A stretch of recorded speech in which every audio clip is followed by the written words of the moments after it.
मनीष गर्ग, नई दिल्ली। स्वामी अविमुक्तेश्वरानंद ने प्रशासन के द्वारा प्राप्त कानूनी नोटिस का जवाब जारी किया। प्रारंभिक कथन: मेरे मुवक्किल के निर्देशानुसार और उनके विधिक प्रतिनिधि के रूप में मैं आपके उपरोक्त पत्र का उत्तर दे रहा हूं। ये उत्तर मेरे मुवक्किल के अन्य कानूनी, संवैधानिक और मौलिक अधिकारों को सुरक्षित रखते हुए दिया जा रहा है। Anjani Kumar Mishra, advocate, supreme court of India. Narayan, कैसे हैं आप?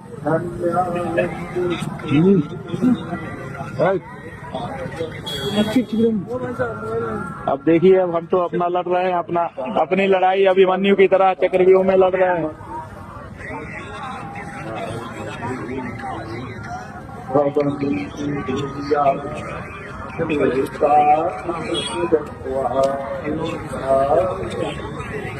देखिए, जब कोई बच्चा हिंदू घर में पैदा होता है, हिंदू माँ बाप से, जन्मते ही उसका गंगा यमुना में स्नान करने का जन्मसिद्ध अधिकार हो जाता है। उससे उसको वंचित नहीं किया जा सकता। इन्होंने हमको संगम स्नान से वंचित कर दिया। कितना बड़ा संवैधानिक जो है इन्होंने प्रश्न खड़ा किया है कि क्या किसी हिंदू बच्चे को आप स्नान से वंचित कर सकते हो? कर दिया इन्होंने। भावनापूर्ण है, बदले की कार्रवाई है, स्वेच्छाचारिता है और जो धार्मिक स्वतंत्रता का अधिकार प्राप्त है एक महंत को, मठाधीश को या किसी संप्रदाय के शीर्ष व्यक्ति को, उसका खुल्लम खुल्ला उल्लंघन है। क्या इनको नियम था? क्या आगे कदम उठाएंगे आप? हम लोग पहले इन अधिकारियों को नोटिस जारी करेंगे, इनके उत्तर की अपेक्षा है हमें। ये अगर कहते हैं कि हमसे भूल हुई, हमें नहीं ज्ञात था, तो हम जो है वो कार्रवाई न करने पर भी विचार करेंगे।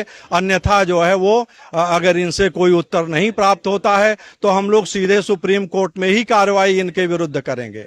कंटेम्प्ट के नोटिस जारी करने का इनके पास अधिकार है? इनके पास कोई अधिकार नहीं है। ये सुप्रीम कोर्ट में चल रही न्यायिक प्रक्रिया में इनकी दखलंदाजी है, जो कि अदालत की अवमानना के दायरे में आती है। आप लोग क्या इसको लेकर कोर्ट में जाएंगे? जो मारपीट हुआ उसको भी?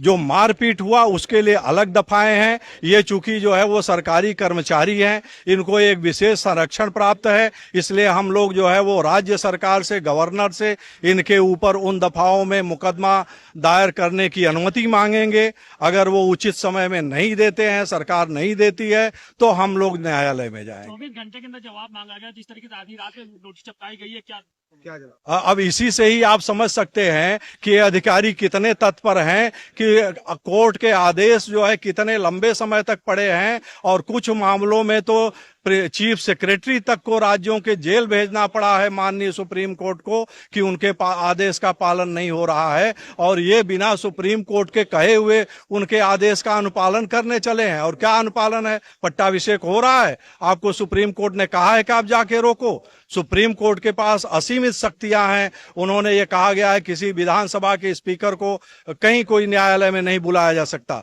लेकिन वो बड़ो बाबू करके जो था मणिपुर का, वो या असम या मणिपुर के कहीं गए थे, मणिपुर के संभवतः, उनको जो है पकड़ करके सुप्रीम कोर्ट ने अपने यहाँ हाजिर करवाया। उत्तर प्रदेश के जो पूर्व मुख्यमंत्री थे कल्याण सिंह को दंडित किया।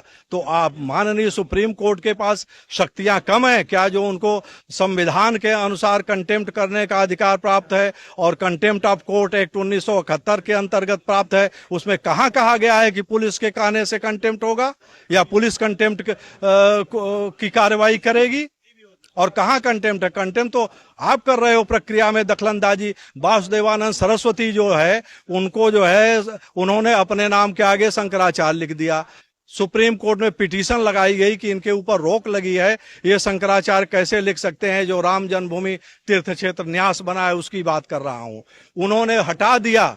और अभी भी सब लोगों, आप लोग पत्रकार हो, आप लोगों को निमंत्रण पत्र देखा होगा। मैं भी इनवाइटी था, 22 जनवरी को गया था, मेरे पास वो निमंत्रण पत्र है। उसमें स्वामी वासुदेवानंद सरस्वती लिखा हुआ है, कहीं शंकराचार्य नहीं लिखा है। तो सरकार का द्वारा बनाया गया प्रायोजित जो ट्रस्ट है उसमें शंकराचार्य नहीं लिखा गया, और ये अधिकारी उन्हें शंकराचार्य के रूप में सुरक्षा देते हैं। उनके नाम के आगे शंकराचार्य बोर्ड पर रखा है और वहां इनको नहीं दिखाई पड़ रहा है।